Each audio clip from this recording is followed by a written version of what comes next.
అందరికీ శుభోదయం. నా పేరు శ్రీరామారి. నా పేరు శ్రీకృష్ణ. అన్నయ్య, నీకు తెలుసా, మనం రోజు నిద్రలాగానే అడిగిని చూసుకుంటాం.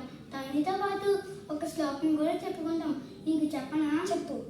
ఇక్కడ ఆగడే వసతే లక్ష్మి, ఇక్కడ మధ్య సరస్వతి, ఇక్కడ మూలేదు గోవింద, ప్రభాతే ఇక్కడ దర్శనం. తమ్ముడు, శ్లోకం మానే చెప్పు. నీకు భావం తెలుసా? నేను చెప్తాను. భావం: కరాగ్రే వసతే లక్ష్మి అంటే మన చేతి చివరి భాగంలో ధనానికి దేవత అయిన లక్ష్మీదేవి కొలువై ఉంటుంది. కర మధ్య సరస్వతి అంటే మన చేతి మధ్య భాగంలో చదువుల తల్లి అయిన సరస్వతి దేవి కొలువై ఉంటుంది. కర మూలేతు గోవింద అంటే మన చేతి కింద భాగంలో సర్వలోకాలకి రక్షకుడైన గోవిందుడు ఉంటాడు.